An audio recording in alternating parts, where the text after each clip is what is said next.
It's the great debate, American chop suey or goulash. No matter what you call it, it's an American classic, and it's even better when you turn it into a just add water mix that lets you have it on the table in 15 minutes. Hey guys, it's Jara with Wicked Prepared. Welcome back to the channel. Today, I'm sharing another meal in a jar recipe with you.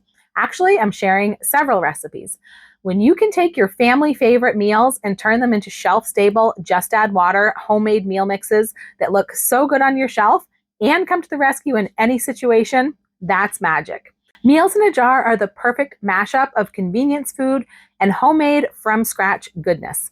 They're perfect for emergency preparedness and filling user-friendly prepper pantries, but they're also great for busy nights when you haven't thought about dinner. Or maybe you did think about it, but your plans went awry.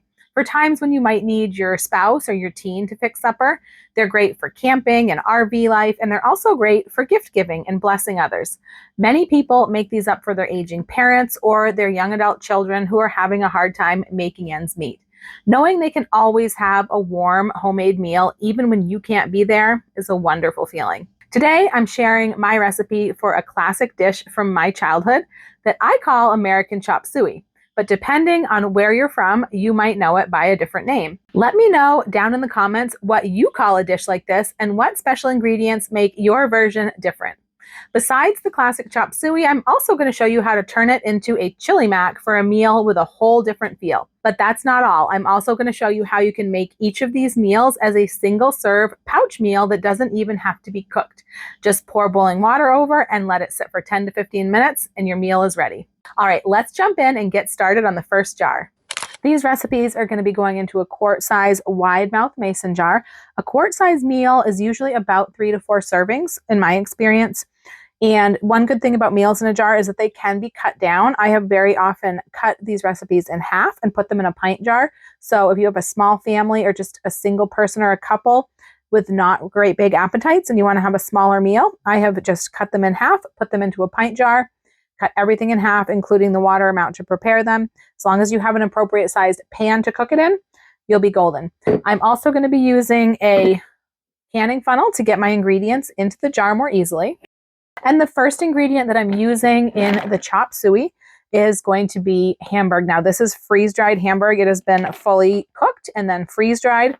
Freeze-dried meats and veggies is really what's usually needed for meals in a jar because it has the really long shelf life. It maintains all of the nutrition of the fresh food and it maintains the quality of the fresh as well. You can see this looks just like the Hamburg when it was browned in the pan, and it comes out of the freeze dryer looking exactly the same.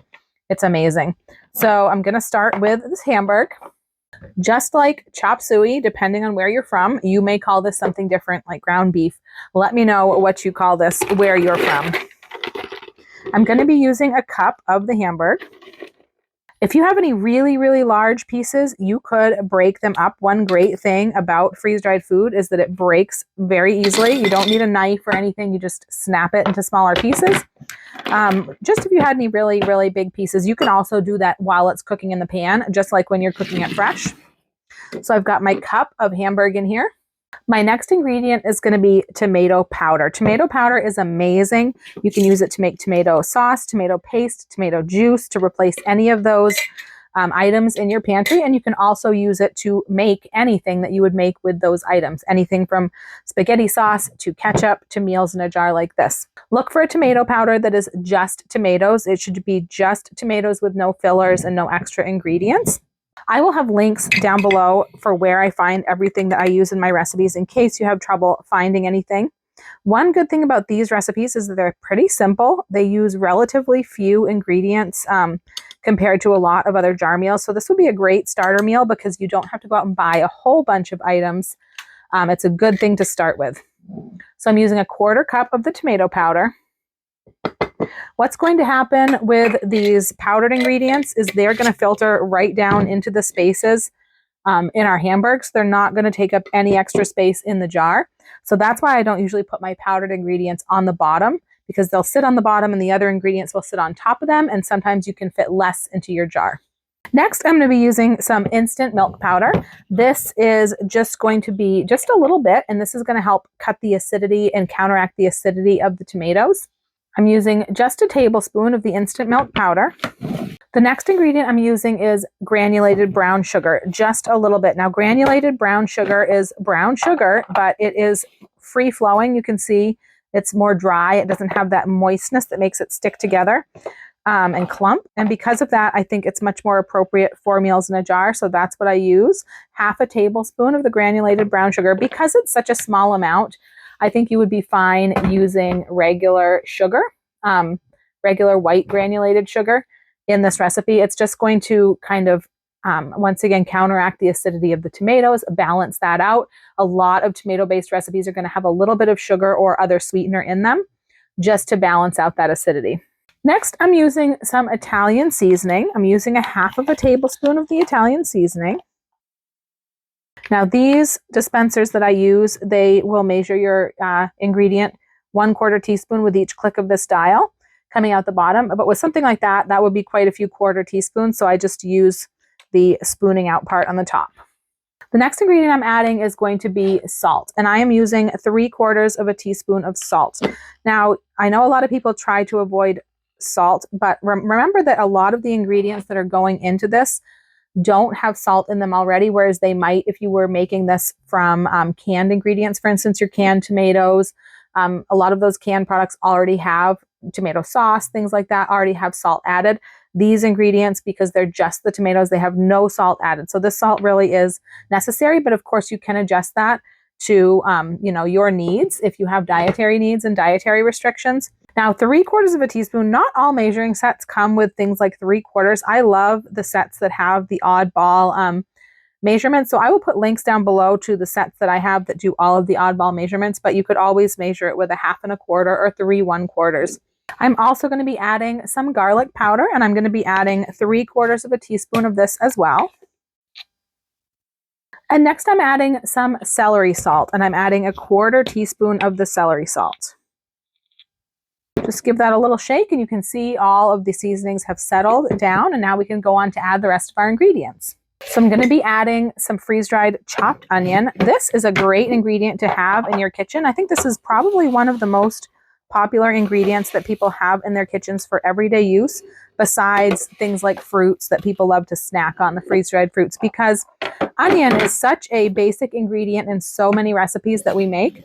But a lot of people don't always want to chop a raw onion. I know that I was getting lazy and leaving out a lot of the time. I didn't have time to chop it, or I didn't want my hands to smell like onion, didn't want my eyes to be tearing if I had somewhere else to go, so I would just skip it.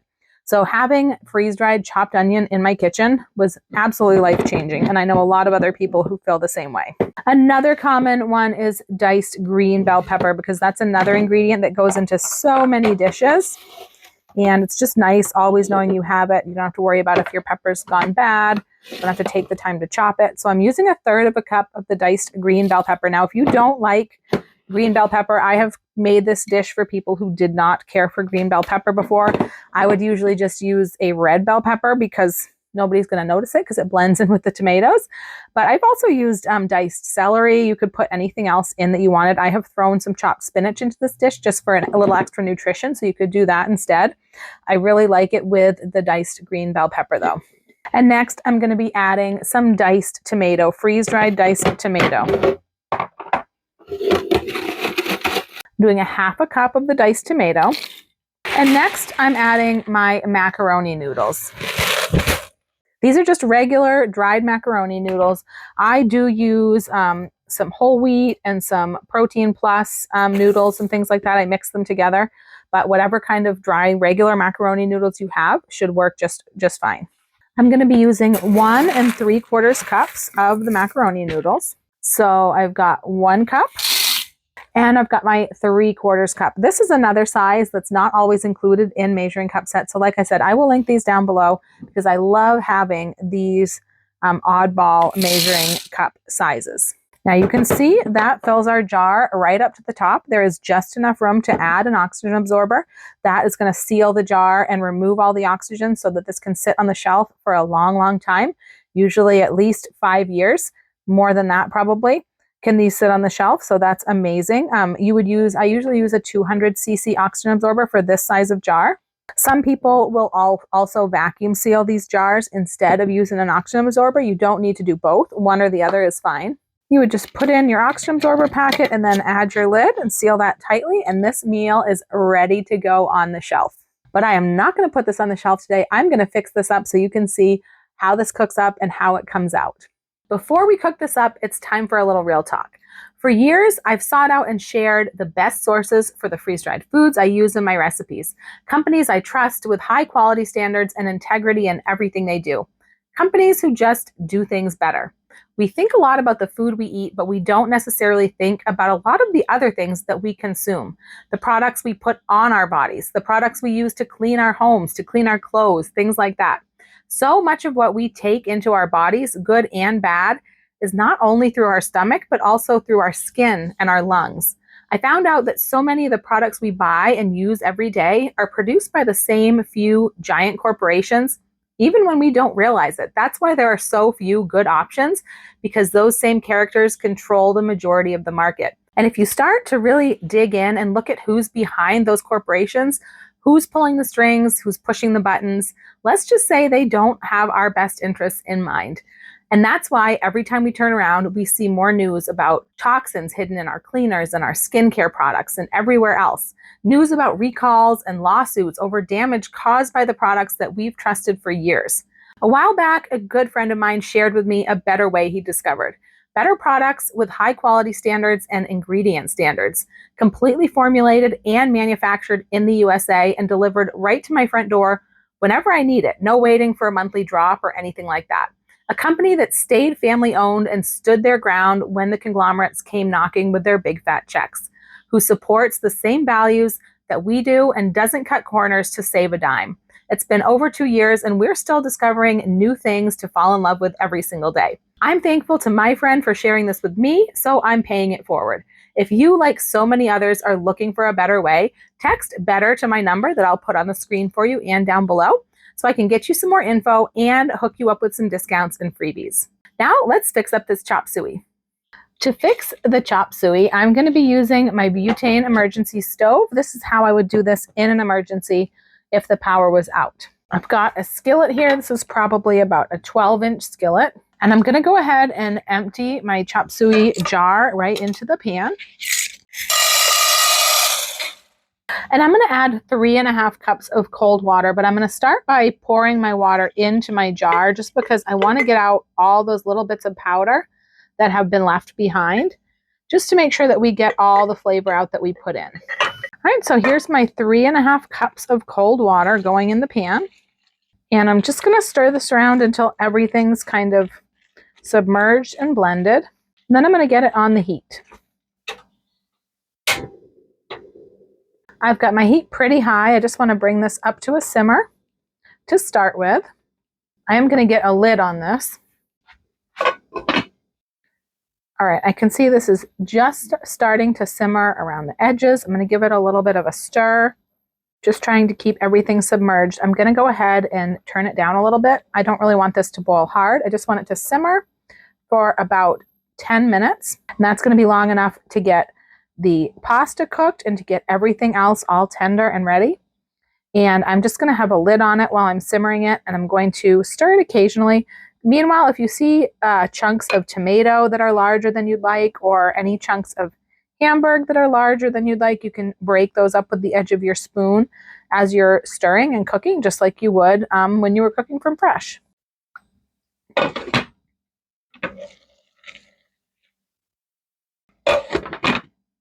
All right, it's been 10 minutes. Let's see how this is doing. Ooh, it is just about done. It might need a couple more minutes to thicken up that sauce. Let's see if the meat and noodles are tender yet.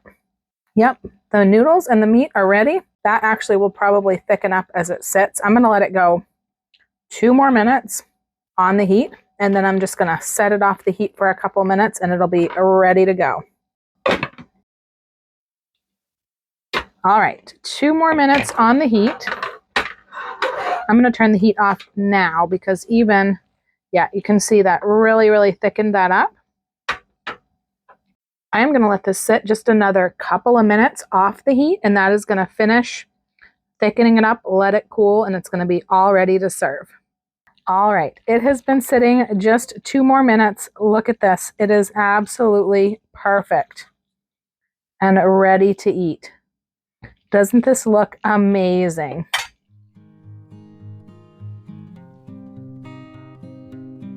All right, let's give it a try.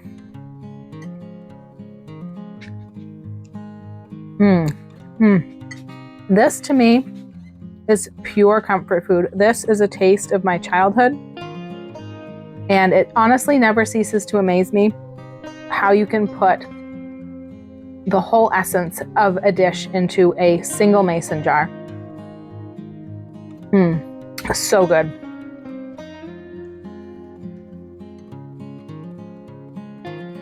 Next, I'm going to show you how a few simple tweaks can change up this meal into something with a totally different taste. This jar is going to be a chili mac. These meals are actually great for someone who's never made meals in a jar before and just wants to get started because they're simple recipes with relatively few ingredients, and those ingredients are staples that you'll use again and again in many different meals. The best way to gather your ingredients for meals in a jar is to buy things when they're on sale anytime you can. So check out tryfreezedried.com to see what's on sale at any given time from a variety of companies, and also to get all the current valid coupon codes. Bookmark the site because it is updated often. You can also add yourself to our sale alert system by texting my number. There's 2 ways you can do this. You can text alert and I'll add you to my list. And I try to keep these texts to about 2 to 3 a month because I do try hard not to bother anyone. But we have had so many people who have asked us, please, I want to hear about every sale and coupon code. I don't want to risk missing the big one. If I'm not interested, I'll just ignore the message, but please text me every time. So we created our insider list. So if you're one of those people, you can text insider to get in on that special all access list, and you might hear from me 2 to 3 times a week. I also recommend joining my Prepping Deals and Steals group on Facebook because I share deals and discount codes on there as well as other community members, and I'd love to have you join the group. I'll put that link down below. We're coming up on Black Friday, so there's going to be some killer deals, and you know the best gift you can give yourself and your loved ones is the gift of peace of mind that comes with preparedness. Now let's make that chili mac meal in a jar. So now I'm going to show you how to put together the chili mac recipe, which is really close to the chop suey. It's got just a little bit of different flavors in it, so it's a really good variation you can make with a lot of the same ingredients. So you can buy these few simple ingredients and then make a couple of changes and get 2 pretty different meals out of it. Once again, I'm starting with my Hamburg. This time I'm doing 3/4 of a cup of the Hamburg because we are going to be adding beans for an additional protein, so we can cut down on the Hamburg. The beans I'm going to be using are kidney beans. Now these are instant kidney beans. You can think of instant beans kind of like instant rice or minute rice. They've been cooked and dehydrated, and so instead of having to soak and then cook for a very long period of time to get soft, these just have to cook very briefly, and they can even cook by soaking in hot water. So that's going to work perfect for this jar meal that only has to cook for 10 minutes or a little bit longer. I am using kidney beans because that's my preferred bean for chili, but really you could use any instant bean that you had that you thought would be good in this. I'm adding a 1/2 cup of the instant beans. And next I'm going to put in my powdered seasoning and sauce ingredients. So I'm starting once again with the tomato powder. This is the one of few ingredients that I do store in a mason jar and not a canister. These canisters are fairly airtight. They have a good seal on them, but they are not completely airtight. So for something that's really, really susceptible to moisture in the air, like tomato powder can turn into a brick if it gets any moisture in it. So this is going to be your best bet for really, truly airtight storage when you use a gasketed lid like this. And like you wouldn't want to take this jar, for instance, and shake it over your pot of bubbling spaghetti sauce or something. You would want to scoop it out away from the moisture of the bubbling pot. For people who don't use their freeze-dried food as often as I do, especially for something like fruits that you would snack on, I usually recommend putting at least a portion of it into mason jars where it can stay airtight, especially if you live in a really humid climate. So I'm doing a 1/4 cup of the tomato powder again, and the instant milk powder, a tablespoon of the instant milk, a 1/2 tablespoon of the granulated brown sugar. And here's where it starts to differ a little bit. I'm going to be adding chili powder. I'm doing 2 teaspoons of chili powder. And I'm doing cumin. So I'm doing 1 teaspoon of cumin. So there's my teaspoon of cumin. I'm doing again the 3/4 teaspoon of salt, the 3/4 of a teaspoon of garlic powder. And next I'm using some onion powder. I'm also using 3/4 of a teaspoon of onion powder. And I am one of those weird people who doesn't like to use the same measuring spoon in 2 different ingredients without washing it first. So I do have multiple sets just to make things easier for me when I'm doing a lot of cooking. Next, I'm doing a 1/4 teaspoon of the celery salt. And then for this one, I'm also using a 1/4 teaspoon of cayenne pepper powder. This is red pepper powder. But this is something that you could leave out if you didn't want it spicy. This just makes it a little spicy with a 1/4 teaspoon, not real spicy. If you don't like spicy, just completely leave it out. If you like your chili things even spicier, then feel free to add more. I just put in a 1/4 teaspoon. Once again, make sure that's all settled down into the meat and beans in the jar. Next, I'm going to add my chopped onion, 1/4 cup of the chopped onion, green bell peppers, 1/3 of a cup of the green bell peppers, diced tomatoes, a 1/2 cup of the diced tomatoes, and then my macaroni noodles. This time I'm just adding a 1.5 cups of the macaroni noodles. So I've got a cup. You can really get this to, go down a little further by giving it a little shake and a tap. And here's my 1/2 cup of macaroni noodles. Once again, an oxygen absorber and a lid. And this is all ready to go on our shelf. A jar of chili mac ready to go. But of course, I'm not going to put this on the shelf. I'm going to fix it up and show you how it comes out. Now, the chili mac is going to be prepared basically the same way. I'm going to empty my jar into the skillet. And I'm going to add 3.5 cups of cold water that I've first used to rinse the jar. Now I'm just going to give this a mix and then get the heat on it.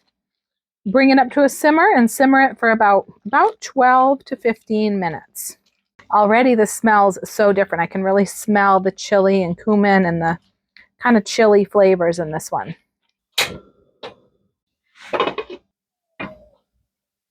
All right, just starting to simmer. So once again, I'm going to turn this down and simmer it for about 12 to 15 minutes, stirring it occasionally with the lid on.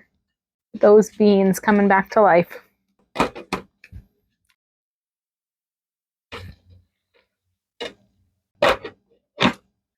All right, so it's been 12 minutes, and this is looking pretty good. It's nice and thickened up. Pasta is tender. The hamburg is tender.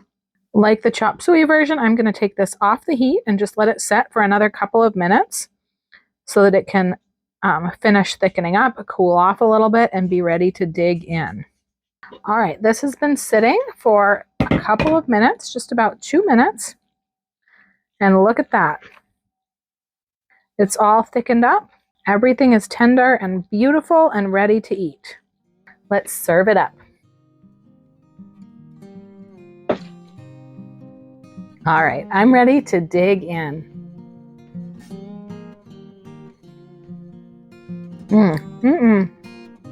This one is really good too. I'm actually surprised at how much heat, it's not super spicy, but how much heat that 1/4 teaspoon, or is it a 1/4 teaspoon of cayenne I put in there? I really taste the heat, but this is delicious as well. This hamburg is amazing. You would never know it was not fresh hamburg that you just cooked up. So good.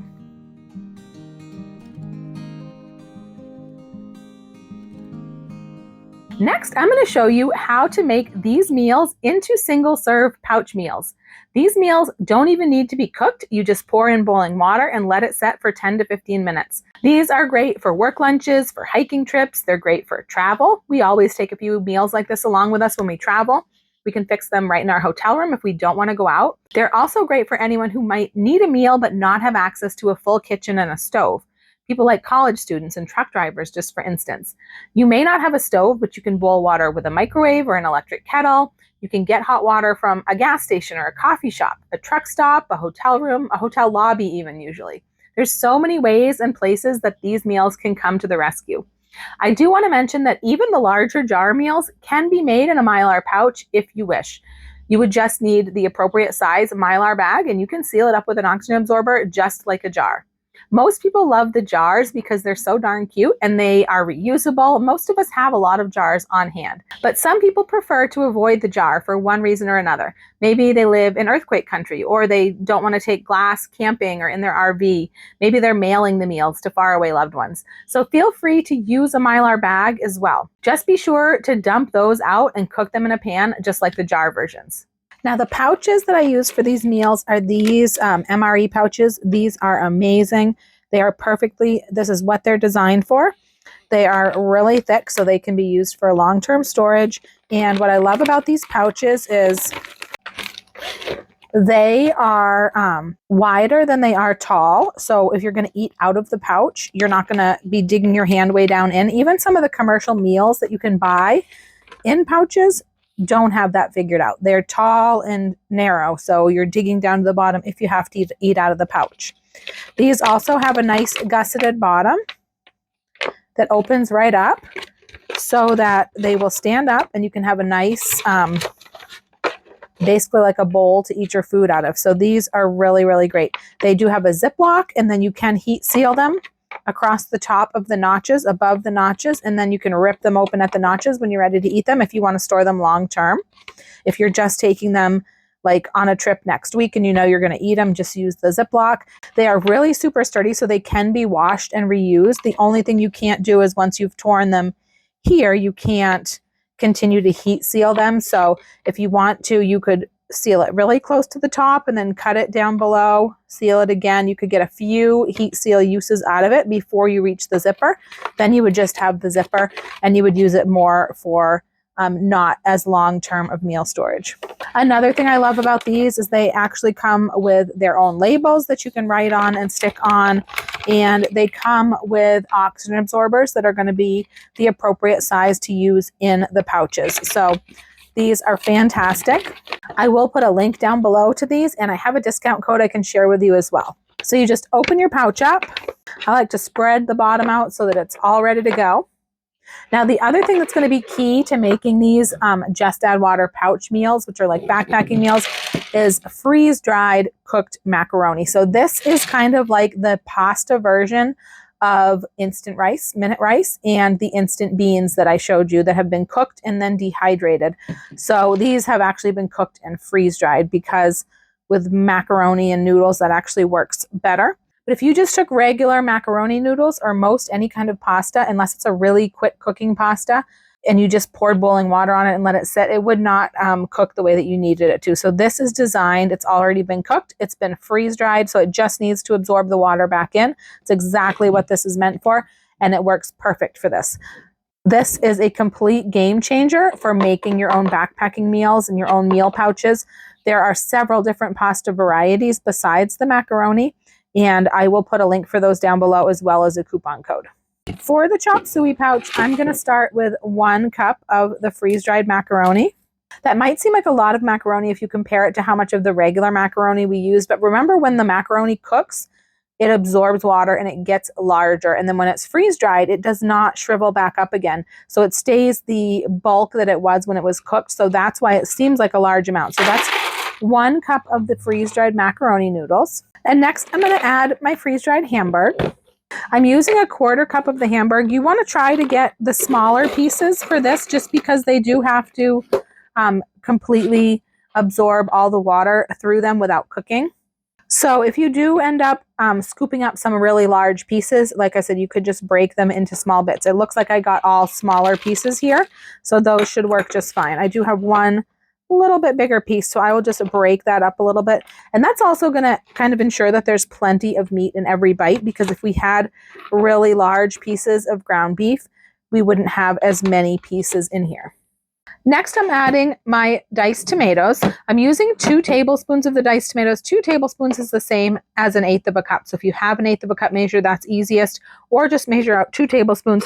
Just like with the ground beef, you want to try to go for the smaller pieces. And if you have any larger pieces, you're going to want to break them up a little bit just because This is a single serving. We're not going to want big chunks. So most of my pieces are pretty small. I'm just going to take this one and break it into a couple of smaller pieces, and that's good to go. Next, I'm adding my chopped onion. I'm adding a half a tablespoon of my chopped onion, and the same with my green bell pepper. I'm doing a half a tablespoon of the bell pepper as well. Next, I'm adding my tomato powder.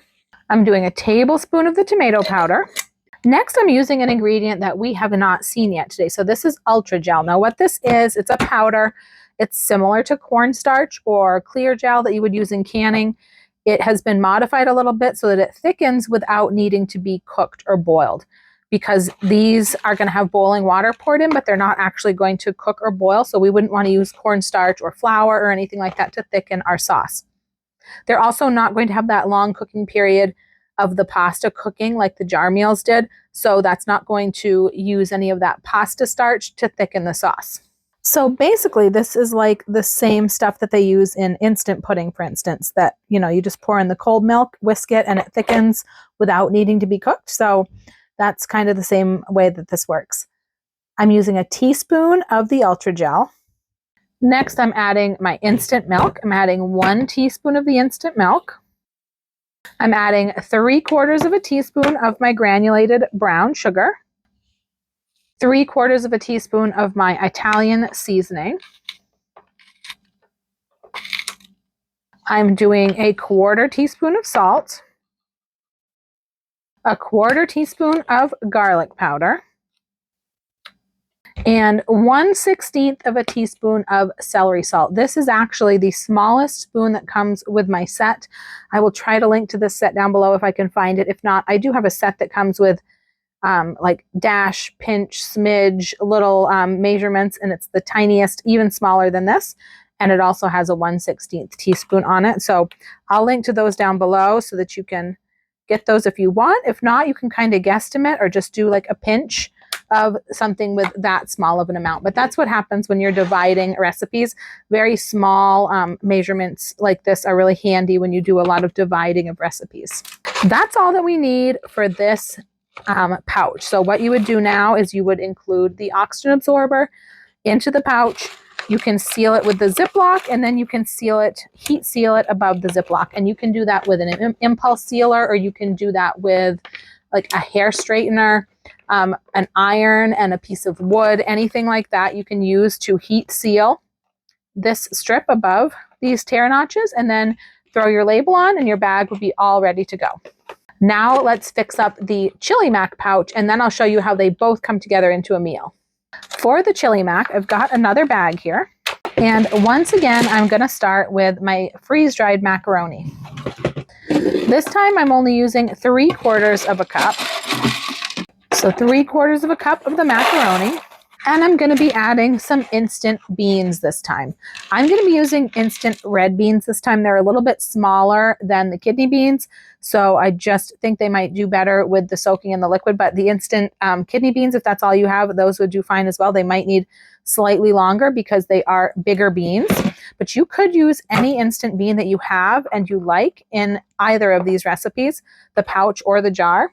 You could use kidney beans, you could use instant red beans, you could use pinto beans, black beans. You could use the whiter colored beans as well. I just feel with the chili like this, I like to use a darker colored bean, but that's totally personal preference. For the beans, I'm using 2 tablespoons of these instant beans. So I've got my 2 tablespoon measure. And then I'm also going to be using 2 tablespoons of the tomato dices. Once again, trying to get the smaller pieces or to break them up if I have larger pieces. Being broken up, they'll also spread better throughout the dish. I'm not really worried about these hydrating all the way because the tomatoes go just like that, but I just want them to be kind of better distributed. I'm doing my half a tablespoon of chopped onion, half a tablespoon of the green bell pepper. Forgot to do my Hamburg.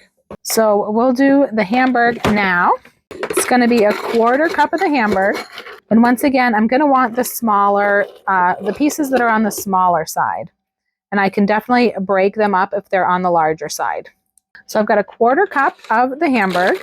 Next, I'm adding my tomato powder. Got a tablespoon of that. I'm using a teaspoon of the Ultra Gel, a teaspoon of the instant milk, 3/4 of a teaspoon of the granulated brown sugar, a 1/2 teaspoon of chili powder, a 1/4 teaspoon of cumin, a 1/4 teaspoon of salt, a 1/4 teaspoon of garlic powder, a 1/4 teaspoon of onion powder, a 1/16 of a teaspoon of celery salt, and a 1/16 of a teaspoon of the ground red pepper, the cayenne pepper. Remember, if you don't want it to be spicy at all, just leave this out or increase it if you like the spice. That is everything we need in this pouch. So once again, you would add the oxygen absorber if you were going to store this for long term. I'm just going to press a little air out and seal the zipper. Now I'm going to show you how these pouch meals come out when you fix these up. And part of what I use for fixing pouch meals like this are these insulated lunch bags or something like this. They don't have to be these exact ones, but these are just like insulated lunch bags, the kind like you can get at back to school time, sometimes with characters on them for kids. In fact, a lot of times I'll find those on clearance after back to school for $1 or 50 cents, and I grab them for this purpose. They're great for that. These are light. We bring them when we travel if we bring meals like this. In fact, I can pack a couple of meals inside of these, whether I'm using homemade meals or store-bought pouch meals like this. I like to put them in these because that just keeps the heat in and really keeps them warm while they're sitting and kind of helps them rehydrate better because it keeps the heat in. If you don't have something like this, you can insulate it any way that you want. And sometimes we've been in a hotel and not had our bags, and I would wrap it in a comforter or a towel or something like that just to keep the heat in. Probably not 100% necessary, but I always do it. So I'm going to fix these both up at the same time. I do have 2 pouches here. This one is the chop suey, and this is going to be the chili mac. All right, so I've got my boiling water here, and I've got my measuring cup. These don't need very much water, so this chop suey pouch is only going to need about 2/3 of a cup of water, boiling water. All right, so I've got about 2/3 of a cup of water. Now, you might need different amounts of water if you live in some place that's very different in the humidity levels or the elevation or something like that. So you might need to test around. Usually these water amounts work pretty well, I think, but 2/3 of a cup is what I'm using for this. I'm just going to pour it in here, and then I've got a spoon. I'm just going to mix this around and make sure that everything gets submerged in the liquid, everything gets wet. Make sure I get all of the powders up from the bottom of the pouch. Make sure that everything gets well mixed together. All right, so that's what she looks like right now. I'm going to press as much water as I can out of this and seal it up and tuck it right inside of my bag. I'm going to zip it up and I'm going to let it set to start with for 10 minutes. And then I'm going to check it at 10 minutes. Probably not going to be done. But at that point, I will stir it around, redistribute things, make sure everything's moist, and then see if it needs more time. Now I've got the chili mac. I'm putting a little bit more water in this one because it also has the beans. So I'm putting about 3/4 of a cup of the boiling water into this pouch. Once again, I'm going to give it a good stir, get everything moistened, submerged, and make sure I get all those powders up off the bottom of the pouch. And then once again, I'm pressing out as much air as I can. Be careful not to squirt boiling water out. It's not that important to get the air out. It's just to get a lot of it out if I can. It's going to help the liquid come up around the food. Zip my zipper and get it into my pouch. Then I'm going to go ahead and zip this one as well. Set them both aside. Now I'm going to set a timer for 10 minutes. At that point, I'm at least going to stir them. And sometimes they're done at 10 minutes. I think they're going to need a little bit more time, at least about 15. But I do like to stir them so that anything that is on the top can get to the bottom and make sure everything gets equally submerged in the liquid. So I'll see you back here in about 10 minutes. All right, it's been 10 minutes. I'm pretty sure these are not going to be done, but I'm going to at least give them a stir. So I've got the chop suey one here. Actually, this is looking really good. It doesn't have a lot of extra liquid in there. So I'm just going to taste and see if the meat is tender. That's pretty good. I do think it could use just another 5 minutes or so. So I am going to let it go a few more minutes. I'm going to zip it back up and I'm going to put it back into its bag just for about another 5 minutes or so.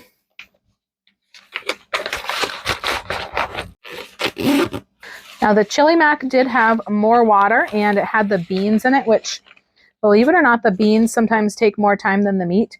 One thing is to make sure that your meat is not in too big of pieces. I do think I mentioned that when I got started, but let's see how this one's doing. It's smelling good.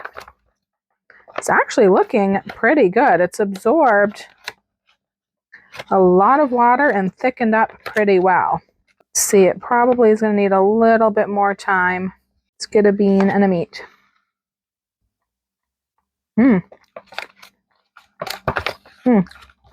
That almost doesn't need any more time, but I'm going to give it that extra couple minutes, 5 minutes probably, but it is actually seeming pretty good after just that 10. All right, 5 more minutes. Let's see how these are looking. It's my chopped suey. Wow, this has soaked up all of the liquid. It smells amazing. It looks really good. I'm going to go ahead and give this a try.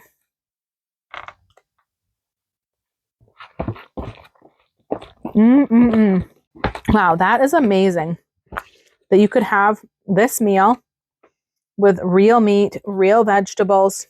This macaroni is a game changer. This is going to open so many doors for me with jar meals. This is a great, great meal.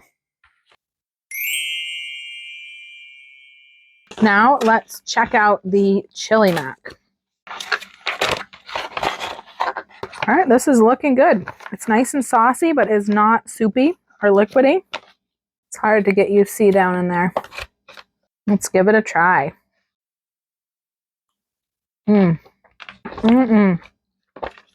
This is really, really good. This is so good. The beans are tender. The meat is tender. Everything is ready to go. Like I mentioned, if you do have issues with anything getting tender, you might need a little bit more boiling water. Just a little bit. You wouldn't want a whole lot, I don't think. And a little bit more time. Maybe just the time. Sometimes just the time is all it needs. But you need to be the judge of that, because depending on how humid it is where you live, your altitude, elevation, things like that, sometimes you might need more. But this is amazing for just pouring in a little bit of boiling water. I hope you enjoy these new recipes. With any new recipe, I always recommend trying it once all the way through. Make the jar, cook it up for your family. Make sure you like it before you add it to your pantry, because everyone has different tastes. Make any tweaks that you need to make with seasonings or water amounts, anything else, and make sure to take note of what you do. And then once you've got it to your liking, you can make up several jars or bags, seal them up, and put them on your shelf. I do have printable recipe cards available to download and print on our website, wickedprepared.com. I will put a direct link down below. Always keep a paper copy of the cooking instructions, so it's always going to be accessible even when the power and internet are down. Hopefully these additions to your meal in a jar and meal pouch collections will help you be prepared for any situation, big or small. If you made it all the way to the end of the video, leave me an American flag down in the comments, and check out this video next for another meal in a jar version of an American classic. I'm Jara with Wicked Prepared. Survive today, thrive tomorrow. We'll see you next time.